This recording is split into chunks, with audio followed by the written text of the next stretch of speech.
of you. And so without further delay, I'd like to officially open the 2021 UK IGF and hand over to our first keynote. Minister, the floor is yours. Wonderful. Good morning, Ellie. Thank you very much indeed for that introduction. It's a great pleasure to be with you here this morning as the UK's Minister for Technology and the Digital Economy. I'm really delighted to be speaking to the UK IGF. And I'm extremely interested and excited to hear about the breadth of topics that are going to be discussed during this two-day event.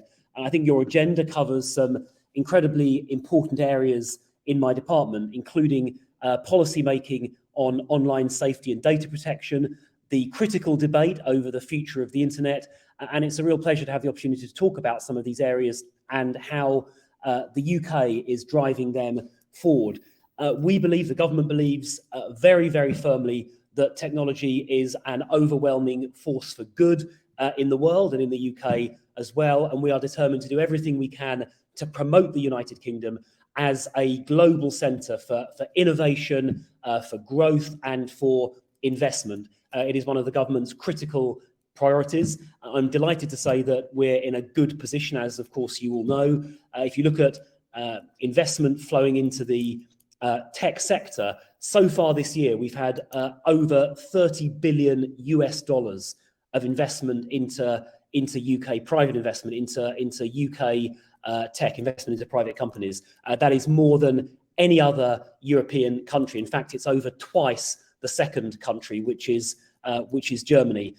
We have seen, I think, 20 new tech unicorns in the first half of this year. We've got 105 unicorns in total, which is more than Germany, France, and Israel put together. So we are determined to build on and improve that phenomenal track record here in the UK. And one of my jobs is to identify any roadblocks which are inhibiting our most successful and innovative companies from getting established, from scaling up, from growing and ultimately floating, and remove those roadblocks from their path, whether it's doing more on skills or visas, or encouraging more R&D, relevant R&D in our universities and tech transfer from universities into the commercial world, whether it's making sure the London Stock Exchange is the best for listing, or whether it's making sure that our VC environment is as vibrant as it can be. All of those are things on my agenda to try and make sure we maintain our great existing position in tech, but do more than just maintain it, grow it as well. But of course, it's clear that the benefits of an increasingly digitized and data-enabled world bring with them some risks as well, which you'll be exploring later today. And we need to be obviously mindful of those and sort of continue to explore and implement measures that will allow our thriving digital economy to grow, provide better public services and benefits to our society, while looking to protect against and mitigate those risks, but in a way that doesn't inhibit growth. I think sometimes some other regulatory environments, like the European Union, for example, sometimes regulate in a way that inhibits innovation and growth. We definitely don't want to do that. I'd like to start by focusing on our online safety agenda, which is an area where the UK government is proud to be leading the way. My predecessor, Caroline Dinenage, spoke about the importance of internet safety at previous IGF events. And I think people here will be familiar with the government's broad and extensive approach to consulting on this area, including policy analysis, stakeholder engagement, and so on. And I'm sure everyone on this call, on this meeting, will be familiar with the draft online safety bill, which we published in May of this year, together with confirmation that Ofcom would be the relevant regulator. And the publication of that draft bill is a critical milestone in our journey to making sure the UK is one of the safest places in the world online. We think this is a world-leading piece of legislation. The draft bill will apply to companies where users are posting content or interacting with each other. That includes search engines. And our approach is to strike the right balance between tackling harm without imposing unnecessary burdens on companies, particularly where they're low risk. Importantly, a duty of care will be introduced and in-scope companies will need to remove and prevent the spread of illegal content which is prohibited by law, and they'll need to be they'll have a duty to actually proactively seek out that content and also have accessible and rapid reporting mechanisms. There are also some specific duties to protect children from harm online, and there are also some provisions to clarify or require the larger companies, the sort of Facebook level companies, to clarify their rules and enforce them consistently around content which is legal but potentially harmful. All of those laws will get enforced by Ofcom, acting as the regulator, the appointed regulator in this space. The bill is currently undergoing pre-legislative scrutiny by a joint parliamentary committee, which will deliver its findings, I think, on or before the 10th of December this year, so relatively soon. The government will consider very carefully the comments made by that joint committee, and indeed comments made by other people as well. And it is likely, very likely, that we'll make some various changes to the draft bill before its introduction to improve it. In some cases, it'll go further towards protecting the public. We've obviously heard quite a lot of debate about that recently.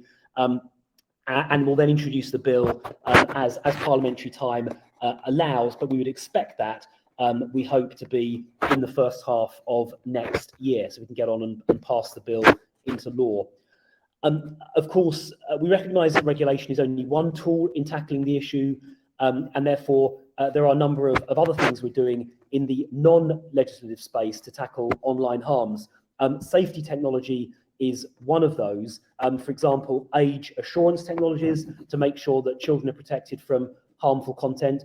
We've been working very closely with the fast-growing and world-leading UK safety tech sector to develop solutions that will help, technical solutions that will help companies comply with their new requirements. The UK sector here, I think, is growing very rapidly. Last year, it showed 40% growth, up to £300 million of revenue, and it continues to grow. And we're really keen to support that safety tech sector, not just in London, of course, but in hubs like Leeds, Cambridge, and Edinburgh. And speaking of Leeds, I visited CRISP up in Leeds just a couple of weeks ago, who are a genuine global leader in the safety tech space. In terms of online media literacy, that is obviously critical in tackling online harms. Besides creating a safer online environment, we know users want to be empowered with the skills and knowledge required to navigate the online world safely. So it's important that we continue to build those media and online literacy skills. We published a strategy last summer setting out our ambition in this area, and we're looking obviously at international best practice as well, including the OECD's recommendations on children in the digital environment.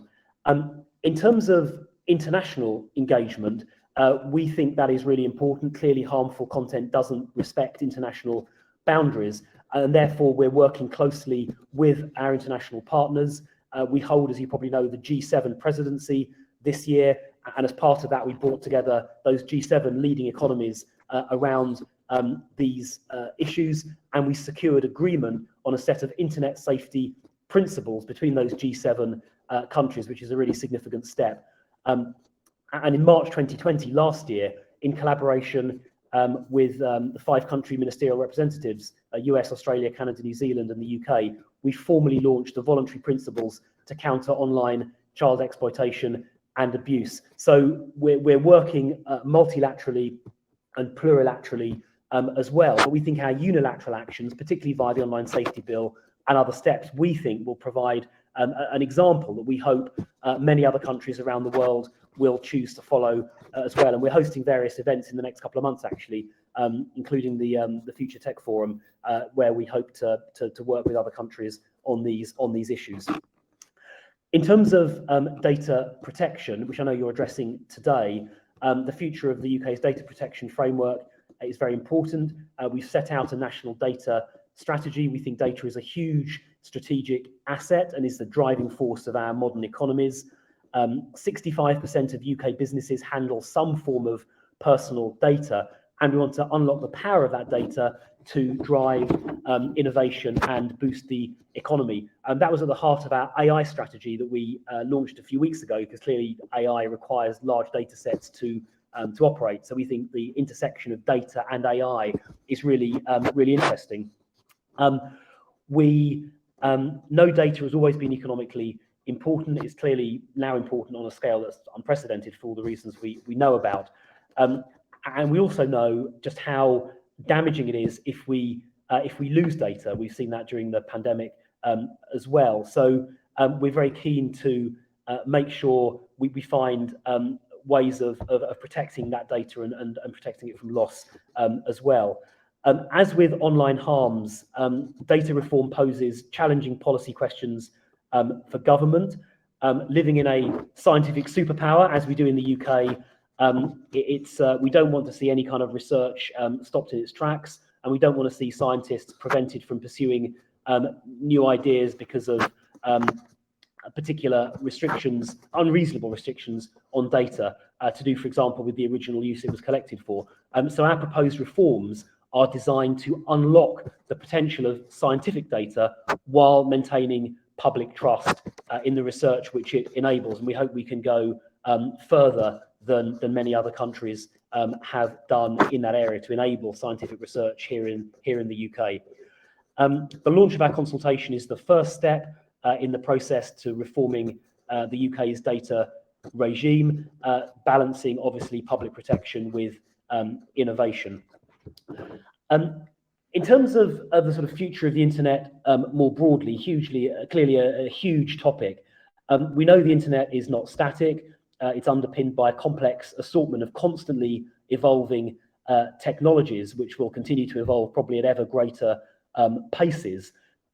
So our ambition is to work within your community, with the community, as a constructive partner to protect an accessible and interoperable global internet for future generations, which includes protecting the right for people to share information and communicate freely over the internet. It means redoubling our support for diverse participation in the multi-stakeholder model of internet governance through bodies such as the Internet Corporation for Assigned Names and Numbers, and of course the UN IGF, and opposing efforts to bring management of the internet under restrictive intergovernmental control. We think these industry-based bodies are much better than having sovereign governments trying to unduly interfere, which is, we think, quite an important principle. For future generations online, and as internet access is extended to the 50% of the world's population currently unconnected, the UK will work to develop new public policy approaches to technology to encourage innovation and interoperability while protecting rights and freedoms. And our work, as we presided over the G7, has been a really important part of that. We want to work very closely with stakeholders such as those with us this morning to make that happen. Look, I think the message I'd really like to leave today is that the government sees technology in all its forms as critical to this country's future. We are determined to be a digital superpower, a scientific superpower. We want to invest in making that happen. I think we'll see some announcements in the budget and spending review in a couple of weeks' time. In fact, not even a couple of weeks. It's a week today, the 27th of October. We'll see some announcements that will further support that.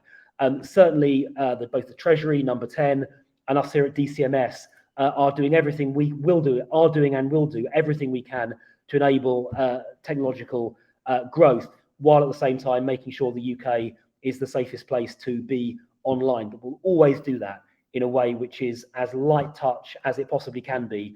And we're always going to try and encourage and foster innovation and growth and avoid the mistakes that some other governments and some other regulators make, which runs the risk of stifling innovation and stifling growth. So very excited to be joining you this morning, and enormously looking forward to working with you in the coming months and years on this agenda. Thank you very much.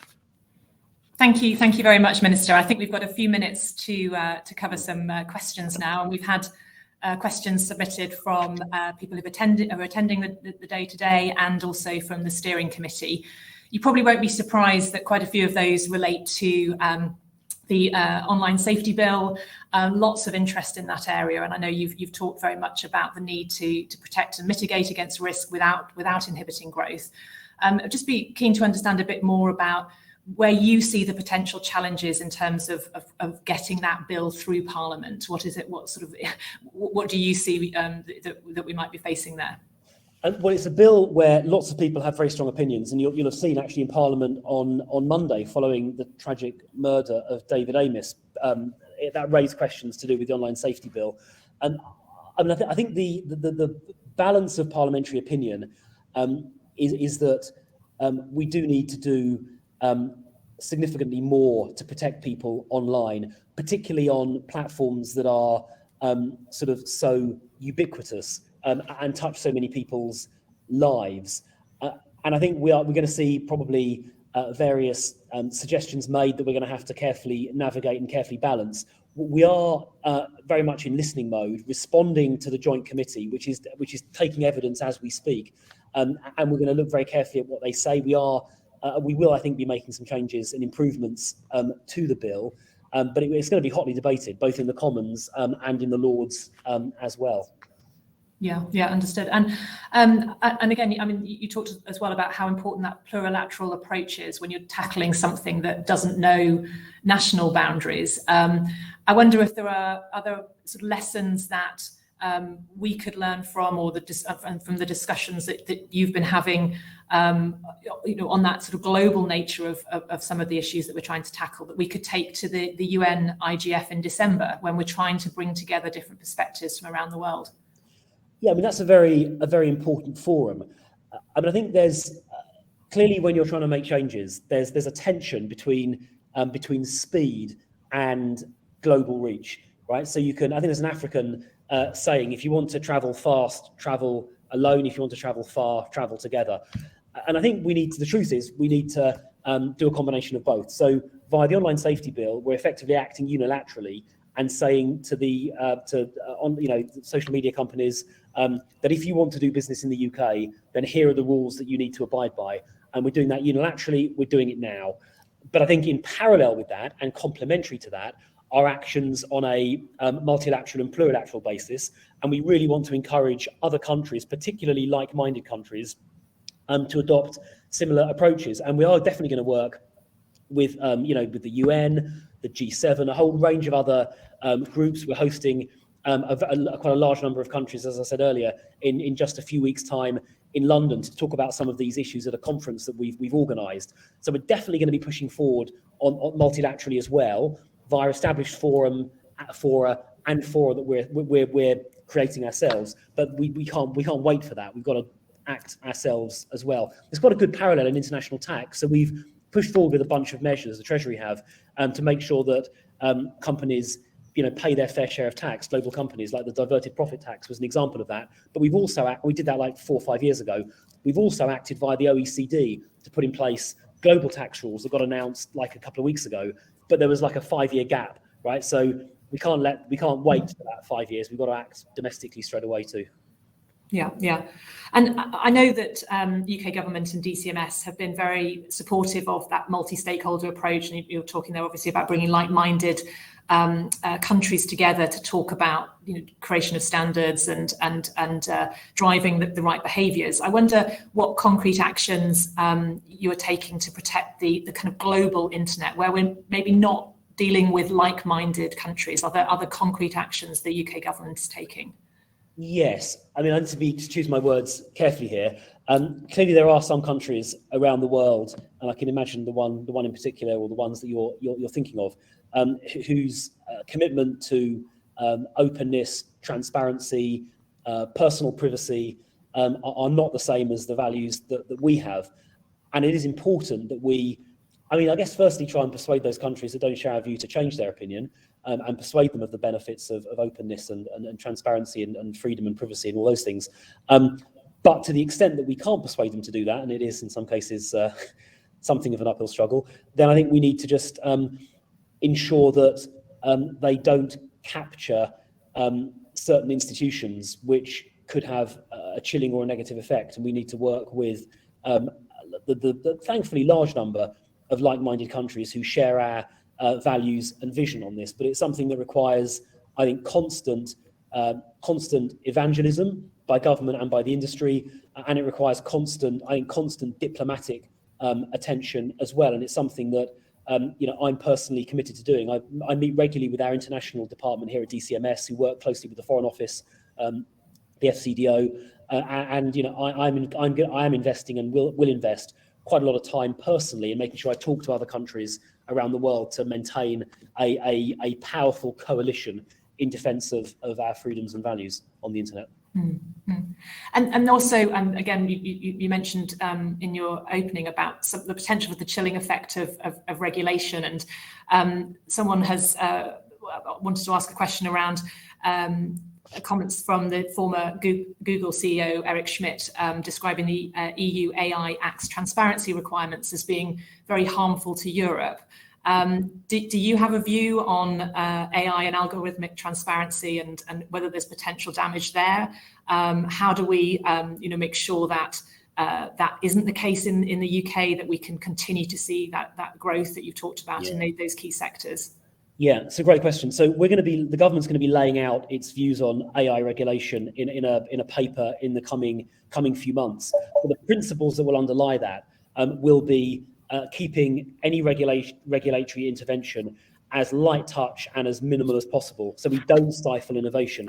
Clearly one of the freedoms that we have after leaving the European Union is freedom for regulatory action, particularly in emerging areas, and AI is a good example of that. And we want to make sure that we keep a light touch approach, obviously prevent harm where there is a risk of it, but doing the absolute minimum to meet that objective and no more, rather than, I think, some other jurisdictions make the sort of kind of an assumption that things are harmful unless it can be proven otherwise, which leads to quite oppressive regulation. And there's an interesting precedent example or analogy in GM, genetically modified crop technology, where the European Union some years ago took a very I'm going to try and choose the right word here, but quite a restrictive approach in its regulation.